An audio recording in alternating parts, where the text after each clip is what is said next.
Hi, welcome in. Welcome back to Cardinal Rose Tarot. Thank you for being here. I'm not sure if I've ever done a live reading on Sundays, but I had more free time this afternoon than typical, and I feel like I've not been doing as many uploads and readings as I want. So I decided to seize the moment and go ahead and do a layout for us. And I had a couple different things, a couple different messages come through. It kept wanting me to, I kept saying, what should I talk about? What should these readings be about? I was doing some meditating and pulling tiles beforehand, and my own dad kept coming through. And I was like, well, I don't really have anything to say about my dad right now. I don't. I'm not struggling with anything to do with my dad's memory. My dad has been deceased for many years, going on close to 30 now. But it came up more than once. My dad's initials, my dad's initials. And then finally it said AA and one other word like feelings or something. I can't remember what the other word was, but I was like, oh, because my dad was pretty codependent and my family is an addiction impacted family pretty severely. And so I don't know if that's going to come through in this layout that we might be talking about father figures and codependency and masculinity and how sometimes um I don't know, those things come together in unique ways in culture, because oftentimes when you think of something like codependency, you might, I don't know, this is a little bit speculative on my part, but you might imagine the first person coming to mind when you think of codependent might be a woman. And maybe that's not true for everyone, right? But codependency, at least in my world, has often been linked more with feminine energy around women being more vulnerable to being codependent, maybe in part because we're raised to put other people before ourselves. And that's a codependent trait, is to put everyone else's happiness ahead of your own. One trait among many. And my dad was kind of codependent. He definitely struggled with that. Although when it came to me, he was a workaholic and he didn't put me first. And in fact, that's funny because I was just thinking about this last night as I was going to bed, because it was me and my dad for a lot of my life, just the two of us. We were a team. And I was a little bit parentified because of that, because my dad was going through his own trauma, losing my mom and a few other things in life. And so his world got really small for a while, because I think because he was traumatized. And so I became kind of his main partner, which was cool, but that's a lot for a kid. Like, I'm not a replacement for his adult relationships, right? So there might be something to do with that. Like, my dad, as I was falling asleep last night, I was thinking about all the time we spent together, was because we spent a lot of time together when he wasn't traveling for work, for business. And the more I thought about it, I was like, the time that my dad spent with me was really about him. It wasn't as much about me. He did do nice things with me. Like, he would take, at one point, he bought a little beach cottage. And so that was amazing. Once that happened, I mean, we were going to the beach. That was wonderful.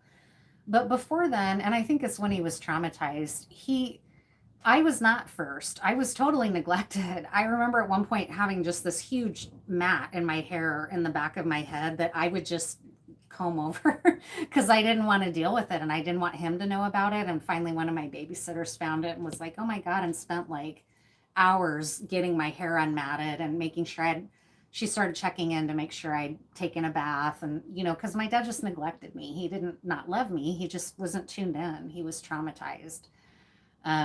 So anyways, there must be something to that, or that we're supposed to be talking about or sharing about father figures and what that can look like. Because my dad became a workaholic. That was partly how he coped with all the trauma he was going through.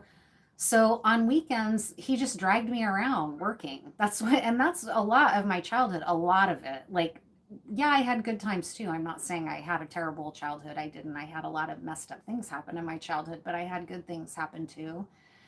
And my dad was generally a good dad to me, but that stretch of time where he was a workaholic, like, I was not his priority. His work was his priority. And when he had to work, I just came with him. That's what it was. So I had to find ways to entertain myself. I had to, um, be creative about entertaining myself, and also I was neglected. So there's something to that. Okay, but I'm not trying to disparage my dad. He was a good dad. Okay, he just did the best he could with what he was dealing with. So there might be something about that. And I'm probably not going to be as focused on the chat. I'm sorry. I want to engage in the chat, but I also just kind of feel this flowing, and I want to do that without having to. I might not check the chat until after I'm done with this layout, I guess is what I'm trying to say. The other weird thing that came through that was suggested that I go into in this reading was, why can't I find the Mercy cards here? Oh, it's because they're over there. Lawyer Lee came through, which is weird. I don't even watch Lawyer Lee. She's a big legal attorney YouTube channel on here in true crime. But it was something about cover Lawyer Lee, which I'm not going to cover Lawyer Lee because I don't know anything about Lawyer Lee. I looked her up. She's a conservative Republican, but she, vlogs about famous cases in the US, and I don't think there's a ton of spin on them necessarily. I don't know though. I don't watch her content, so I don't know. One thing I have noticed though, I'll just say this about true crime because I've decided to try to steer away from it as much as I can on this channel. There seems to be like a big faction of true crime on YouTube that's still really devoted to upholding MAGA and upholding the Trump world. They don't want to talk about what's going on in Minnesota. They don't want to talk, I don't know what that is, but Lawyer Lee's very conservative. The people that I stumbled into recently and had a bad encounter with, they're all conservative. One content creator whose work I love, even she's, I think, pretty far right, like posting a lot still, even now, about locking them up and like celebrating Kid Rock. And it's like, I don't know, maybe there's something about that I'm supposed to bring up. I'm not really sure. Anyways, let's just go ahead and get into it. Thank you for being here. What wants to come out, Spirit? Stuff about maybe father figures, legal woes,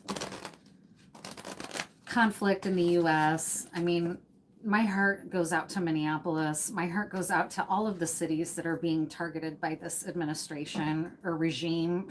We might as well fucking call it at this point, right? Like, that's what's so frustrating. I feel like people have lost, like people that still support his agenda for some reason, support him treating Americans that don't support him as if they're his enemy. I don't understand when that happened. Like, when did people get so convinced of Donald Trump's rightness that they feel that he's entitled to attack American people that don't agree with him and smear them and say things about elected officials that are encouraging violence? Like, it's like, I understand that this has been a long time happening. It's not like I'm saying anything new. I'm saying what everybody's saying all over the place, but I don't understand it. Like, how can you still scramble to try to, I don't know. I don't hear people, I don't know. I'm going to get off that. Sorry. I'm just going to get off that topic. Moving on.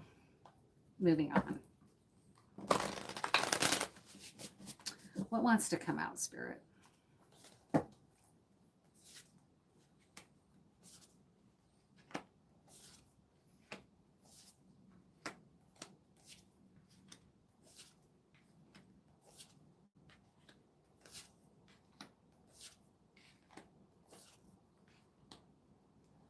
Okay, so we were talking about masculinity, legal issues, codependency. What do we need to know about these themes today, Spirit?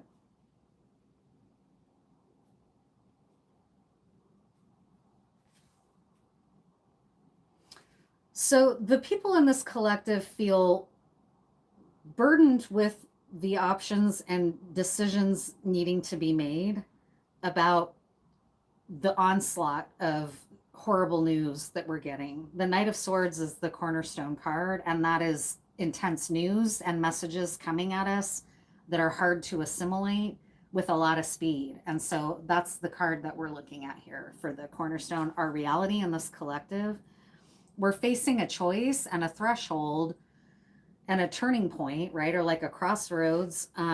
and we're super burdened. We're having a hard time seeing the light at the end of the tunnel, or knowing when this kind of traumatic unfolding in our nation. I'm sorry, I know this is very US centric, but in my opinion, that's what I should be focusing on as an American card reader right now, and social, as somebody that cares about human rights, is this, okay? We feel burdened and unsure about where the change is going to come, and we feel like there is no change coming, that this is potentially a hopeless situation, that we are going to go under, right? Or that we're going to die. Some people might be afraid that they're going to die, literally. The first Trump administration, I was afraid to leave my house the first week, okay? So this is the kind of shit we're dealing with here. And we're new to this as comfortable Americans. I'm not speaking about the enslaved people that built the nation, or the people that had genocide committed against them. But for us modern, comfy, cozy, maybe sort of blind Americans, this is the first time, obviously, that we've ever had to deal with something this intense. We're new at it. We don't know. So I'm aware at how that may come across at times, as if I'm talking about these things as if they've never happened anywhere else, or that other people don't know what this is like. Of course, like, it's just that that's part of who I am, and I'm an American reader. And I can't stand it when American people, pretend like this stuff isn't happening. So that's not who I am. I'm going to talk openly about what's happening in my country. And, that's just that, I guess. So we're very worried about where is the change? When is the change? We're traumatized. We're exhausted. We're burdened. It's an onslaught, right? And we feel persecuted unfairly. I just have to say, okay, the people in this collective are feeling like this. If this is your reading, we feel targeted, we feel persecuted, we feel like we're being unfairly blamed for the problems that the nation faces, okay? The end of the illusion, there's some kind of end of illusion here. So this might be something to do with Epstein, okay? If we're talking about codependency and masculinity, there's been a lot of motivation in the world of power brokers to not release the Epstein files, right? And so right now, everybody's defending Trump not doing it by saying, well, Biden didn't do it either. Well, it's like, yeah, just release the fucking files. Release the files. Who cares who's in them? Release them. People, I think, are still on the right afraid of come out. I don't know about people on the left. I don't give a fuck. Let all left-leaning people who would have engaged in something like what Jeffrey Epstein did burn, okay? I don't want to protect them. My God, like, I just don't. This is all, I don't know. Sorry, I feel weird. I don't know why I feel weird, but I do. So the end of illusion is here, and the end of wealth for someone. The end of wealth for someone is here in the facts position. The end of illusion and the end of wealth. So maybe we're being told that to hang on because something's changing here. We're not being strung up. We're not being defeated, right? Our shadow is saying, hide out, go within, dig our head in the sand, don't pay attention, just be on our own spiritual healing journey, right? That's what our shadow might be drawn to in this collective. I resonate, I relate, I get overwhelmed and want to just go within and not deal with any of what's happening in the world. And so a lot of us might have that temptation. We're feeling drawn to that, right? But in our wise mind here in this collective, we don't want to leave people behind. Okay, we're worried about, well, I can't just look out for number one and, figure out my own safety. I don't want to abandon people. We were talking about this, myself and another friend, about would we leave the US? And I've lived abroad before, but I was like, yeah, part of me really wants to, because I'm just exhausted. I'm tired of this and I want a way out. I don't want to be here. Another part of me feels like I'm abandoning my responsibility, right? Because not everybody has the luxury of leaving or wants to leave. And I understand, because I don't necessarily want to leave either, but I understand the temptation. I understand. Who doesn't? When your nation is going through something like this, lots of people want to leave their nation, not just Americans, right? And then where things are going and where things are headed is the Nine of Pentacles. So this is a turnaround. We're looking at a turnaround and good news from where we're at currently. So I want to know more about that. What else do we need to know about that? Because this kind of turned into a very global type message. What else do we need to know about this positive agency that we're coming into of independence and abundance, even though there's all this chaos happening and we feel burdened and exhausted and like no change is coming? What does that look like? What does this mean for us, this Nine of Pentacles, and where things are heading?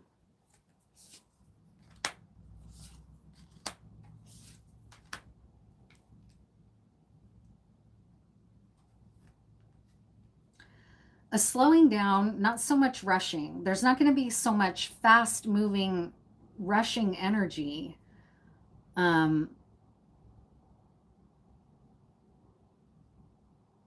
We're entering a time of feeling grounded and secure and less worried about our material reality. That we're being invited into a stable scenario instead of cast out. And our fears were that we were being cast out, right? That we're maybe something's really gonna harm us, right?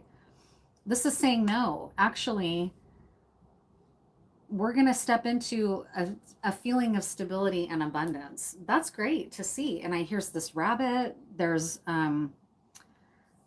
this bovine figure, this cow that represents abundance. This is really awesome. So let's know more about this now. What kind of abundance are we looking at here? Security and abundance, divine feminine energy. It's a Queen of Pentacles, very earth-based. Passions and tempers flaring are going to be cooling. So there's going to be a cooling effect here. And a grounding effect happening for us, away from this feeling of upheaval. What does the period of abundance look like? Stability and abundance for this collective. What does that look like? It's kind of a little bit hard to imagine, but it's saying it's coming. There's like a transfer or a shift. I just saw the earth shifting on its axis, which is interesting. But this is like showing me a shift from like the haves going, they're going down is what this is saying. I don't know how fast this is going to happen, but what is that going to look like for us, this Nine of Pentacles? Not being blamed anymore for the problems in this nation, okay? I mean, how many times are we going to fucking blame Barack Obama for shit at this point, right? So the people in this collective are no longer going to be faced with we're being maligned or told that we're the problem in this country. Diversity, people that, like people that think like us are what's wrong. We're facing an end of that, of being unfairly guilted or blamed for what's wrong. Immigrants, queer people, right? Yeah, and a time of unity, okay? Going from a time of shaming of one group of people and divisiveness and whatever into a time of soulmates and unity. That's really beautiful. So for some folks, I know this right away, as I was talking about, father figures and codependency and whatever, and then the layout all of a sudden took on this big global meaning. But this can also be like feeling overwhelmed with a personal dilemma, and like in your home, like feeling you have a tyrant in your home life, right? That you're having to try to figure out, how do I overthrow this and get myself out of this situation? It doesn't have to be world stage events, right? It can always be personal too. So take what resonates, because this could look like something like, I have this onslaught of bad news coming in my family. I'm being faced with all these decisions. I'm exhausted. I don't know when it's going to end. I feel my stability of my family life slipping away. I feel blamed by my family for my problem, right? Okay, just translate that away from like a global take. So what else? Awakening in the reverse. That's interesting.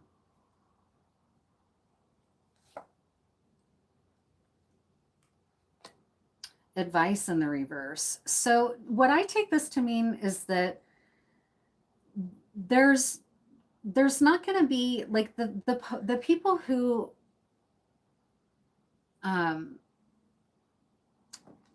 The example that's coming to mind is somebody who's evangelical. I'm not attacking evangelical Christians here, but evangelical Christians who are so aggressive about their belief system that they say they basically are condemning you to hell if you're not being baptized in their church, right? And their sermons are really holy roller, fire and brimstone type sermons, right?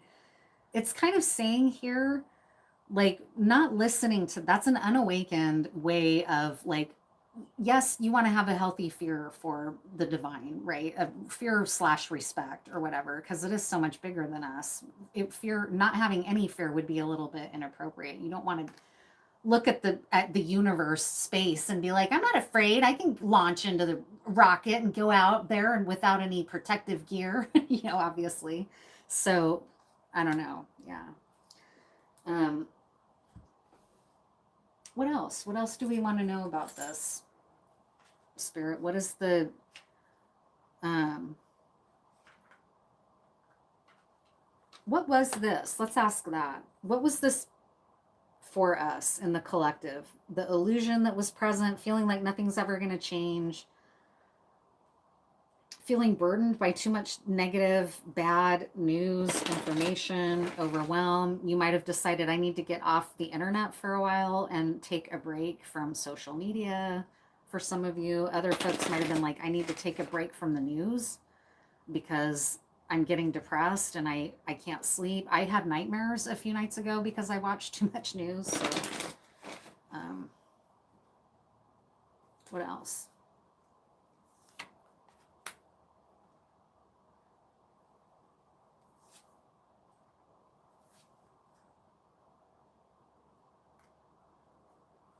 It's the end of treating some lives as if there's not as significant.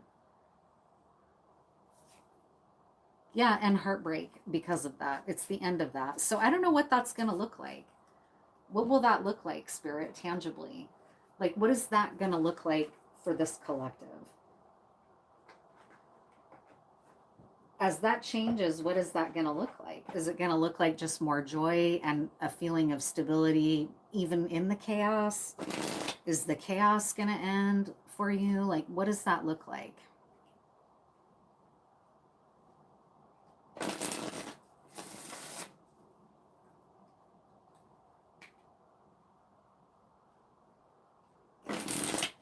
There's another theme that I've kind of been exploring. I don't know if this has resonance, but I've been interested in it. And I've noticed that people have a hard time discussing it too. Like he pointed out, when you're dealing with someone who's got extreme talent that you love, that now has done some terrible things, and you have to try to. So again, I never loved him, but Donald Trump. Okay, R. Kelly. Who else? People who have done Dali, Salvador Dali. That was the one that got me on it again, and Kanye West, because I'm a big Dali fan, right? Like I've always loved Dali. I've loved him since I was little. I had one of his paintings I was obsessed with as a little kid. I could not stop staring at it. And I learned a while back that he had fascist tendencies, but I didn't really know to what extent until kind of recently. And it was honestly because of that fucking punk Dolly talk in the true crime community that got me annoyed with him. I was like, whatever, like why? And so I was like, of course you're revering Dolly because you're revering him as a fascist genius because you're a bootlicker. So that's an aside there. But I've been interested in that. Like, how do I make my peace with loving Kanye because Kanye's a Nazi now, basically, like a white supremacist somehow, or I don't know if he's just grifting everyone or what's going on there, but I've been trying to make my peace with that. Like, how do I take in someone's work, or should I, once I don't think they're, doing good in the world? What's their responsibility, to do good or not? So that might have been another theme that was coming through. I mean, I personally think that you have a responsibility to not give artists a pass because they're good artists, right? I personally have that, but I also understand that saying that Dolly isn't a good artist isn't True. He's a brilliant artist. He's a brilliant artist. Okay. Dali is a brilliant artist, but he was a terrible person. So I don't know. I don't have the answers, but that might be coming through as well. 10 of Taurus, I think, is what Bel-Air is. 10 degrees of, is Bel-Air? I don't remember if that's Taurus or the Ram. It's Aries. 10 degrees of Aries.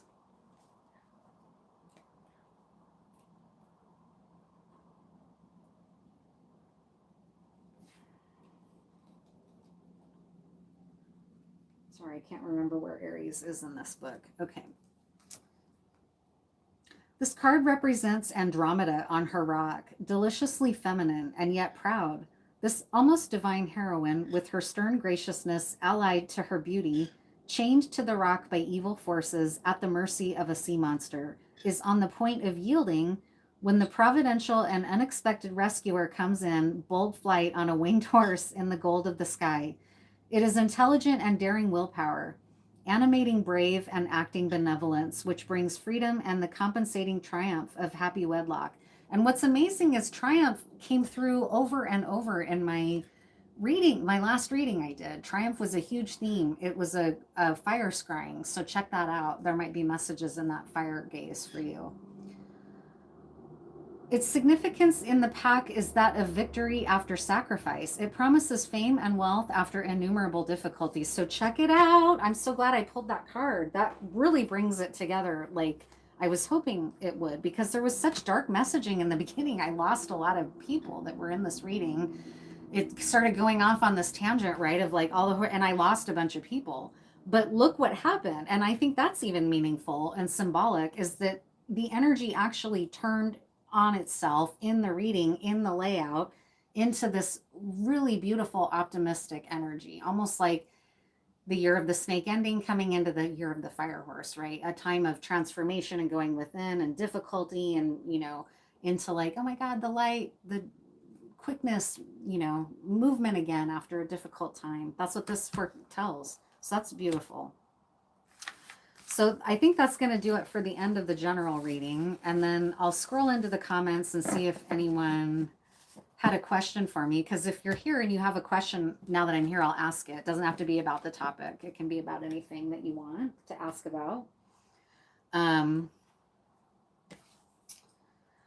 And then if not, I think I'll end the live and then record and upload, because I've been wanting to make a little video about, I made some NFTs. I am designing NFTs for my tarot deck that I'm making, a new version of tarot that I'm currently in the process of making a visual deck. And I have the first 6 NFTs that accompany the deck up on OpenSea right now. And I'm thinking about making a little video that goes with them to just show my process. Like, how did you make these NFTs? What was your thinking? Just tell my story, tell the story of the NFTs. I might do that now that I'm done, but I wanted to scroll back here first and see if anyone had any questions. Thank you for being here if you tuned in. Let's see. Hi, Blue Mills Farm. Hi, Bloxy Hang. DC Destroyer of Fallen Worlds. Tarot is the fastest growing religion in America. Maybe so. Hello, Adeoshe Aderambi. Hi. And then I don't know about tarot being a religion, but it's definitely gained massive amounts of popularity recently. DC Destroyer of Fallen Worlds. Don't let the simulation get to you. Straight up. MLS Making Law Simple. What's this? I'm talking about law a little bit. Tarot is not a religion. It's a card game that was created years ago. Yeah, thank you. Appreciate the correction there. If anyone has questions, please feel free. You can go ahead and ask me one right now. Otherwise, I guess I'll wrap it up. I'll pull some tiles too, because the tiles I pulled ahead of the reading, it was really wild to get my dad's initials over and over again. I was like, okay, that's maybe talking about fatherhood and masculinity is going to be the theme. Codependency also had come through. So now let me just pull some tiles and we'll see if there's any other names or confirmations for you, you know, in this that might make you feel affirmed or witnessed or something like this is for you. I don't, that's not very many letters. Let me pull a couple more.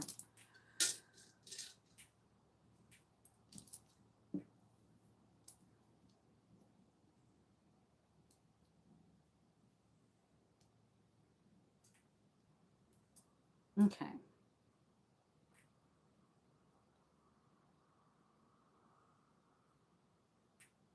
I lost my train of thought all of a sudden, so that's weird. Puerto Rico, DRI, the band.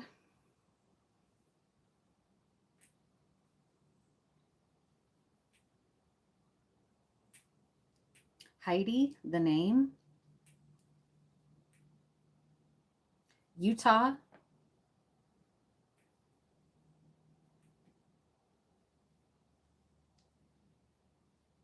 Noah. Taya. Oop, yeah.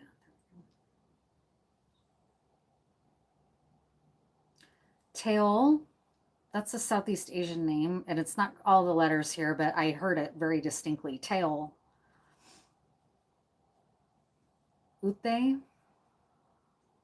Or Ute. I'm not exactly sure how that's pronounced, but I believe that's a First Nation tribe. Someone can correct me if I'm wrong.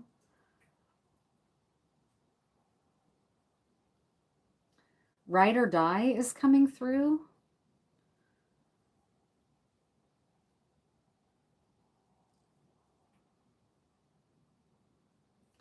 And when my dad came through with that AA, now here's NA. So addiction and codependency definitely has resonance for someone here. And it might be, and again, that theme is coming through again.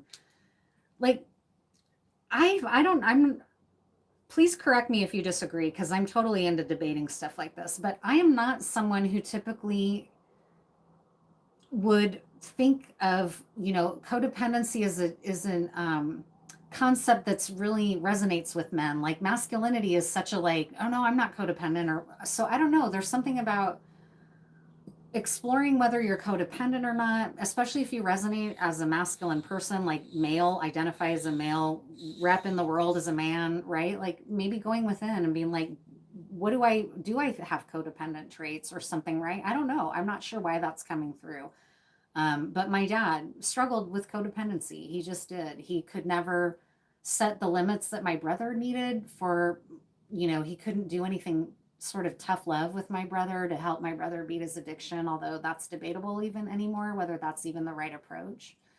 But it was something that was very true for him. He enabled my brother a lot because he couldn't set consequences. He couldn't tell him no because he felt guilty about things that he had done in my brother's past. Like when my brother first started getting high, my dad beat him up. He didn't show compassion and love and try to get him help right away. He showed violence and anger and rage and aggression. And my brother didn't need that at that time. He was going through a lot of really difficult things, right? But it just kind of made it worse. But that was not unusual. I mean, for my dad was scared shitless. That's why he beat my brother up. It's not because he didn't love him, but also, you know, that's messed up. You don't beat someone up that you love. Okay. So I don't know where this is just all kind of coming through. And I'm not trying to speak badly about my dad. I love my dad. My dad did the best that he could. And he was a really good dad in many ways, truly. I'm saying the truth when I say that. But anyways, I guess that's about it for this reading. I'll go ahead and wrap this up now. Thank you all for the people that were here and for checking out my work. If you like my work, please like and subscribe, and I'll see you in the next one. Oops.